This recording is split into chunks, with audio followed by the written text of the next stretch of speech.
Bienvenue à la webconférence sur le baccalauréat en enseignement du français langue seconde. Je suis Mélanie Boutin, responsable d'information et de promotion sur les études pour la Faculté des lettres et des sciences humaines.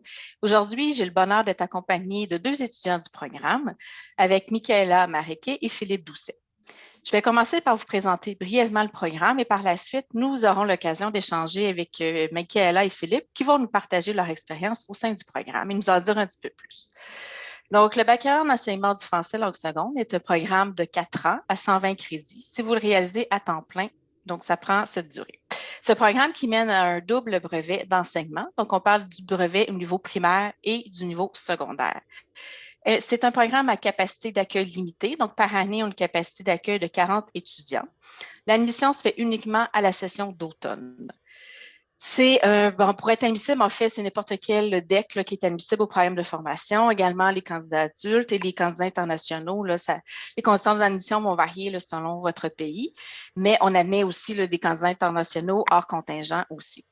Dans le cadre de la formation, durant la première, là, une fois que vous êtes admis dans le programme, vous allez avoir 2 tests de français en fait à réaliser. Donc, un test de français Laval-Montréal qu'on appelle et le test TECFE. Donc, c'est vraiment un test de français qui est obligatoire là, pour l'obtention de votre brevet à la fin de votre formation. C'est un programme de formation qui est pratique également. Vous allez avoir 2 stages d'observation ou 2 stages de prise en charge, donc au niveau primaire, secondaire, mais également au niveau adulte. Donc, ça, c'est quand même intéressant de toucher à les différents types de clientèle là, auxquels vous serez appelé à enseigner par la suite.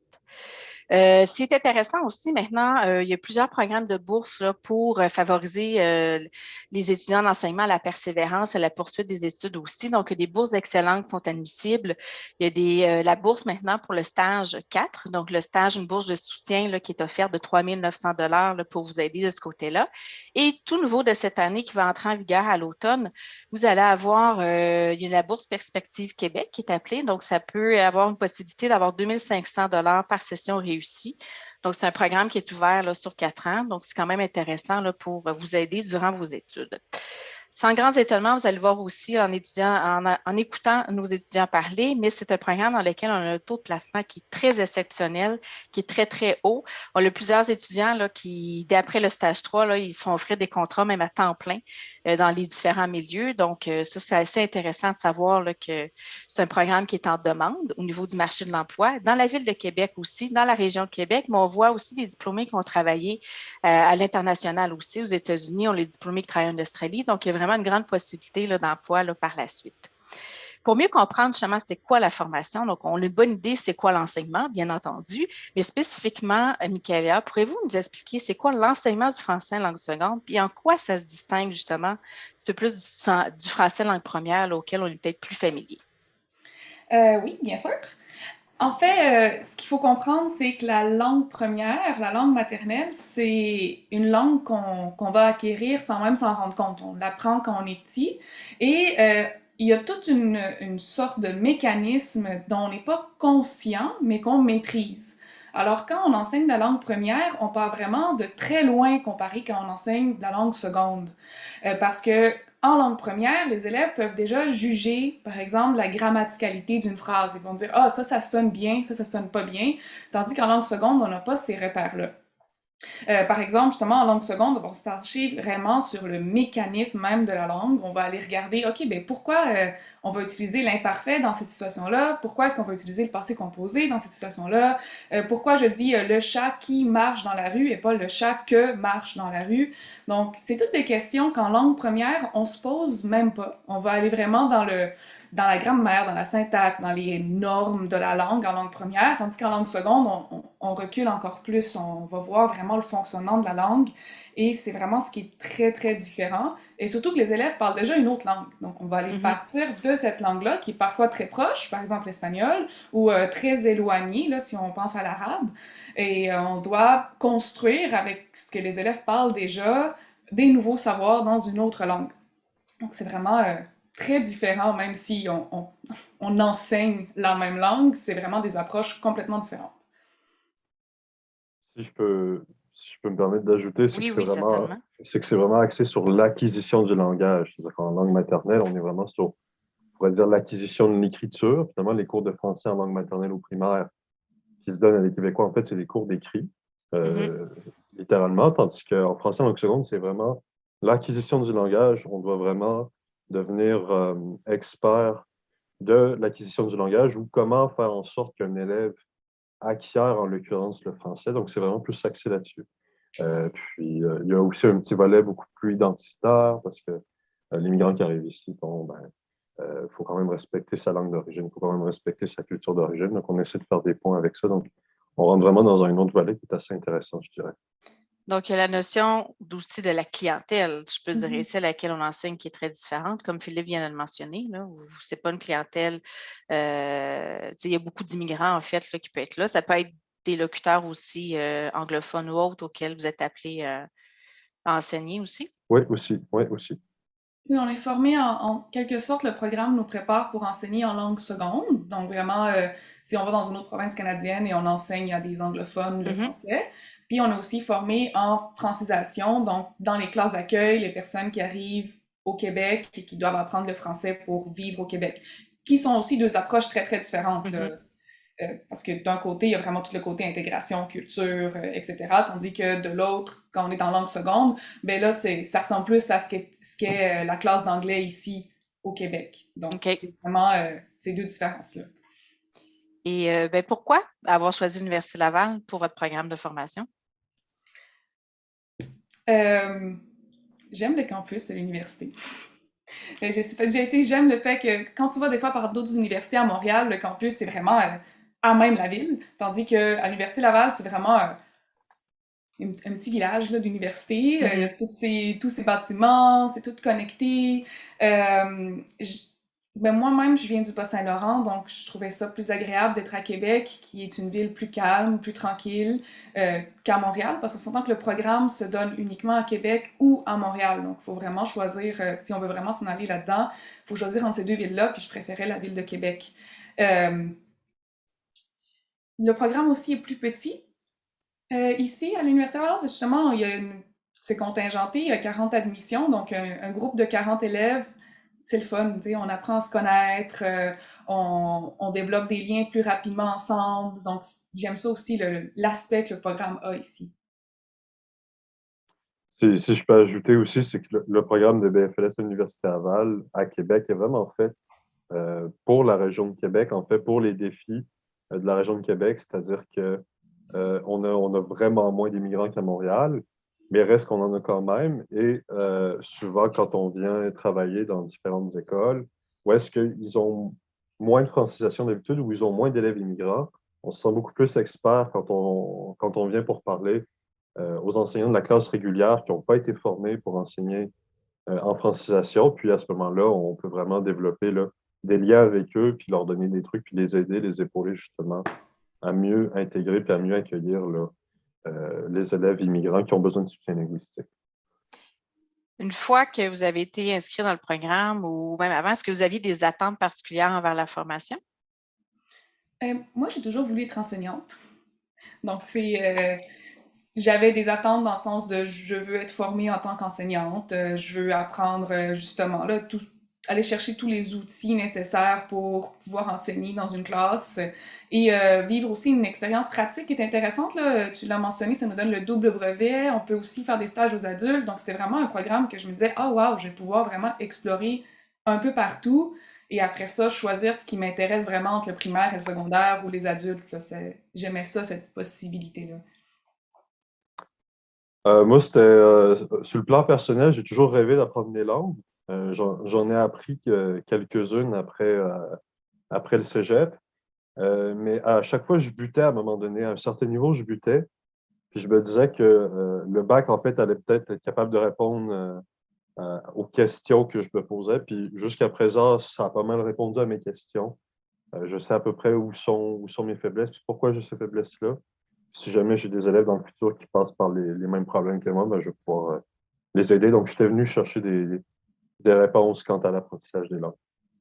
Donc, c'est vraiment face à des difficultés aussi que vous avez vécues dans l'apprentissage des langues, justement, comment qu'on apprend une deuxième langue, le fonctionnement du cerveau et tout ça, là. Donc, Ouais, Non, c'est exact. intéressant de voir que vous apprenez ça dans le programme aussi, puis que ça vous permet de le vivre justement pour mieux accompagner les étudiants là, par la suite. Donc, justement, vous dites que les études jusqu'à maintenant ont comblé des attentes. Est-ce que justement, dans le programme, au niveau de la vie étudiante, des professeurs ou autres, comment ça se passe? Comment vous vous sentez appuyé dans le cadre de la formation? Mais comme je l'ai mentionné, c'est un programme qui est petit.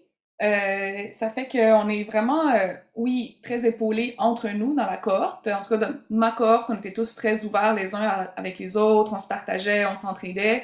Et les enseignants sont aussi très disponibles, puisque justement, petit bac, petit corpus d'enseignants aussi, on apprend à les connaître, on les voit d'année après année aussi. Eux aussi, ils apprennent à nous connaître.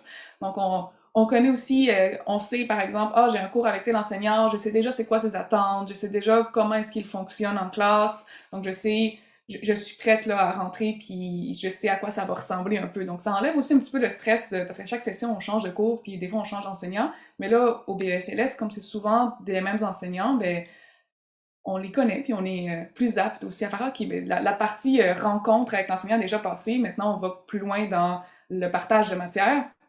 Puis on a aussi une belle association étudiante dans laquelle ben, autant Philippe que moi-même sommes impliqués. Et en tout cas, moi, j'ai passé 4 ans en fait dans l'association étudiante, puis on fait toujours des efforts pour aller chercher ce que les étudiants veulent, répondre à leurs questions, les encourager, faire des rencontres, stimuler la vie de programme. Donc c'est un peu comme ça que ça se passe, comme une petite famille BEFLS. Exact. Peut-être donner une image, là, mais tu sais, le BFLS, c'est comme un peu un sous-marin militaire, là, c'est-à-dire que les soldats deviennent très proches des officiers parce qu'on est tu sais, on est très petits, là, puis on est très proches. Là.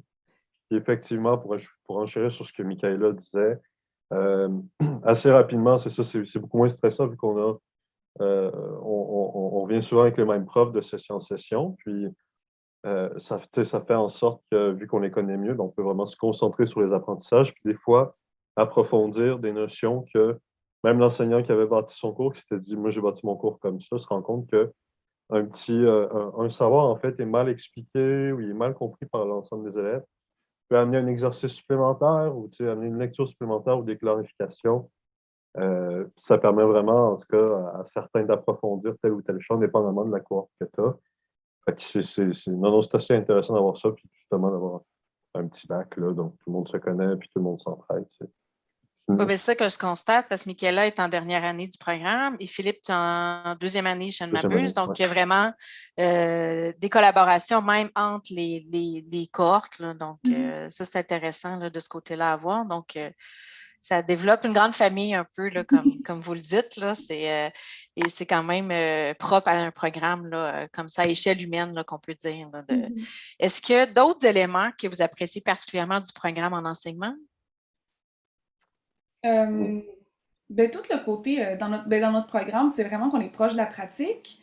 Oui. Puisque dans nos cours, à la base, il y a beaucoup d'activités qu'on peut après ça reprendre, des travaux universitaires qu'on peut reprendre et utiliser en stage. Des fois, il y a comme un décalage entre les deux. On va voir de la théorie, on va faire un travail de recherche, puis après ça, il n'y aura pas de lien avec ce qu'on fait en stage. Mais moi, en tout cas de mon expérience, j'ai beaucoup utilisé des activités, des choses qu'on a bâties euh, en programme universitaire, dans des cours, et on les a réutilisés. Fait qu'on peut vraiment passer de la théorie à la pratique facilement. Et comme à chaque année, on a une expérience de stage, les acquis qu'on a à chaque année, on peut les essayer, on peut les tester dans chacun de nos stages. Et souvent, les enseignantes associées, puisqu'elles connaissent le bac, souvent elles l'ont fait elles aussi, euh, vont être très ouvertes à ça et vont dire ah bon ok ben si tu veux essayer quelque chose la classe c'est vraiment ton laboratoire vas-y explore ça fonctionne ça fonctionne pas c'est pas grave donc c'est ça qui est beau aussi là, d'être si proche là, entre théorie et pratique là. Moi, je dirais que c'est surtout l'aspect vocatif, quasi missionnaire, là. C'est-à-dire que vraiment, j'ai certains collègues dans la classe qui étaient peut-être moins comme ça en première année, mais déjà dès la deuxième année, on voit déjà que les autres, ils ont vraiment une mission, là. C'est aider les nouveaux arrivants, les nouveaux immigrants à apprendre le français et qui prennent leur travail beaucoup plus au sérieux, que ce soit dans les travaux d'équipe ou dans les travaux qui sont à remettre. Donc, c'est vraiment une espèce ça crée vraiment une espèce de force intérieure qui fait en sorte que c'est des personnes qui sont capables de travailler à peu près n'importe quand ou qui font une petite rouge si jamais on a besoin de se rencontrer en équipe. Donc, ça facilite vraiment le travail de tout le monde, là. Donc, c'est vraiment une belle énergie, là. Ça va comme vraiment plus loin que juste aller chercher le diplôme. Mhm. Est-ce qu'il y a un cours, un projet, ça peut être un stage, quoi que ce soit, une expérience particulière justement dans le cadre de stage, peut-être que vous avez vécu, qui était un petit peu plus déterminante jusqu'à maintenant dans votre parcours?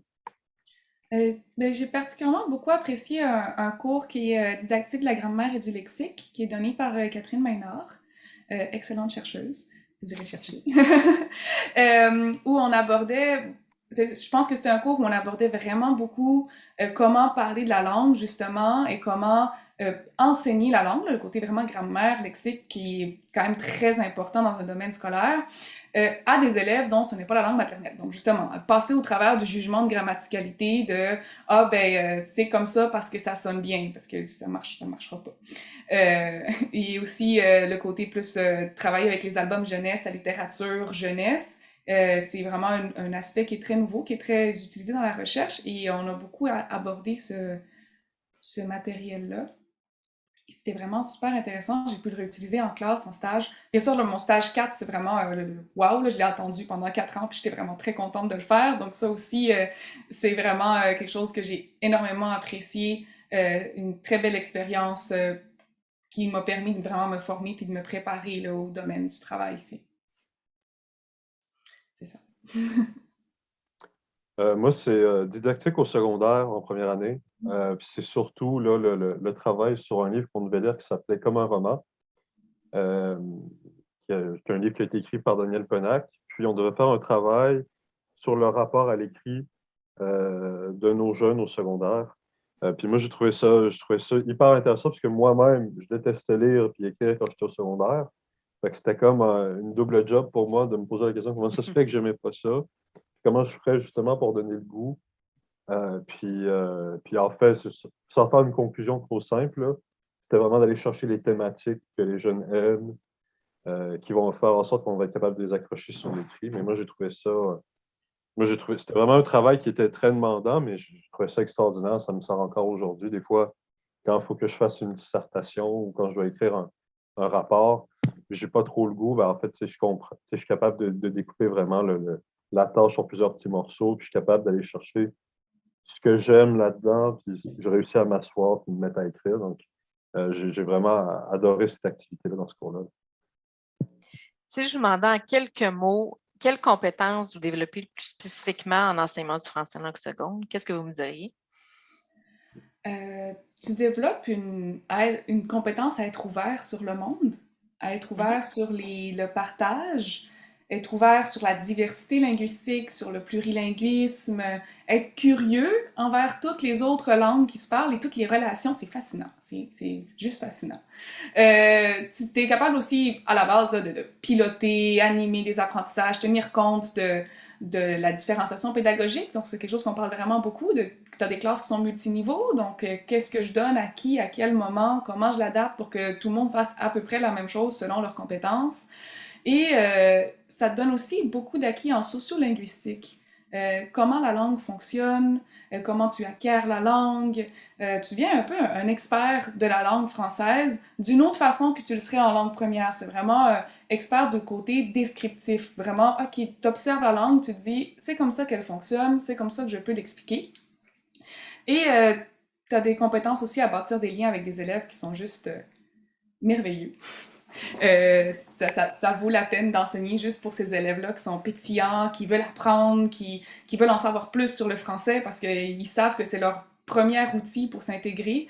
Donc, c'est impressionnant de pouvoir bâtir des liens pour les aider à aller plus loin et puis après ça, les voir faire ah, ben maintenant, t'es rendu en enseignement régulier puis le français, c'est rendu quelque chose de facile alors qu'au début, tu pouvais pas dire 3 mots. Donc, c'est ça qui est très beau et que tu développes aussi au fur et à mesure dans tout le bac. Là.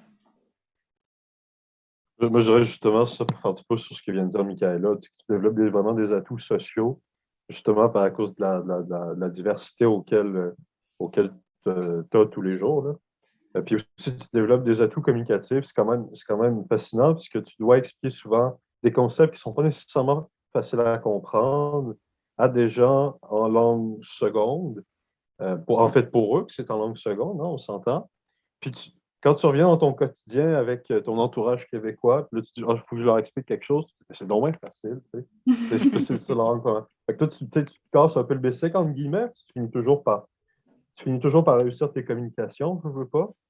Donc, tu expliques tes concepts, c'est ça à tes élèves issus d'immigration. Puis tu retournes chez vous dans ton quotidien, puis là, tu dois expliquer deux, trois notions à ta blonde ou à tes parents ou à ta famille ou à tes amis. Là, c'est bien facile, tu comprends rapidement. Tu en as fait beaucoup pour expliquer.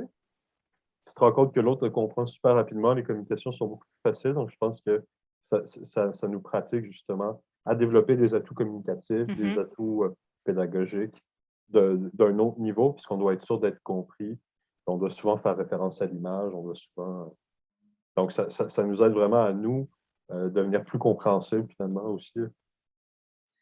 Puis ce que j'entends beaucoup, c'est le volet, oui, de l'apprentissage de la langue, mais le volet culture aussi, de ce que j'entends, qui est quand même assez présent aussi dans l'apprentissage d'une langue seconde. Puis donc, par conséquent, dans la formation, vous êtes appelé à intégrer là, cet aspect-là dans les cours, en fait. Oui, ben je dirais que tu deviens un peu un expert de tout. Tu peux, dans le sens que si tu es passionné par exemple, de mon côté, j'aime lire surtout, la science, Oui. l'histoire, ce qui vient, je vais le lire.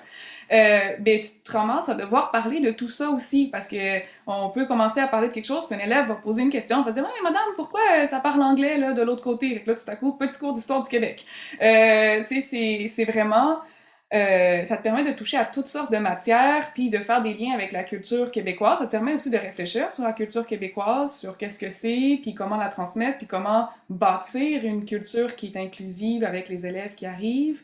Ça demande beaucoup de créativité. Vraiment, une des compétences principales que tu développes, c'est la créativité. Autant pour expliquer des choses qu'au début, tu te dis comment est-ce que je vais expliquer ça, madame? Qu'est-ce que c'est? Puis là, il faut que tu trouves une définition pour un mot que tu n'as jamais défini de ta vie sur le coup.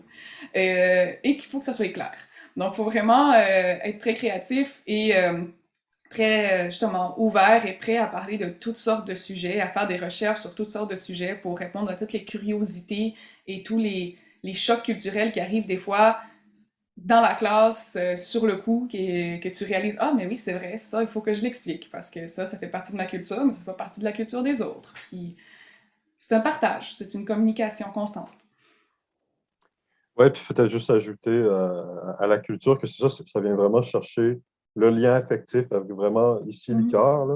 Là. Puis souvent, on oublie, en tout cas, certains ont peut-être tendance à oublier ça quand tu apprends une langue, mais pour vraiment te motiver à apprendre la langue, ça part vraiment du lien affectif. Là. Donc, quand tu fais un pas avec la culture de l'élève, quand tu lui montres, c'est ça que tu t'intéresses à lui, il devient plus motivé. Puis là, quand il devient plus motivé, tout devient plus facile quand tu as une activité. Mhm. Et ça, ça fait vraiment des miracles. Donc, c'est comme la pierre angulaire du truc. Puis après ça, si tu as une bonne activité, ben, elle va passer super facilement. Mais vraiment, la culture de l'apprenant, c'est quelque chose qui est extrêmement important. D'où l'importance, comme Michaela disait, de développer la compétence de l'ouverture d'esprit. Mais écoutez, Michaela, Philippe, on l'aurait pu en discuter encore pendant des heures. C'est vraiment intéressant d'en apprendre davantage sur l'enseignement du français en langue seconde. Donc, il ne reste plus qu'à vous remercier du temps que vous avez consacré. Puis j'espère là, que les gens qui nous auront écoutés, ça leur a permis en fait de mieux comprendre ce qu'est l'enseignement d'une langue seconde. Donc, merci à vous deux. Puis au plaisir à ceux qui nous écoutent de vous accueillir au sein de la faculté. Merci. Merci.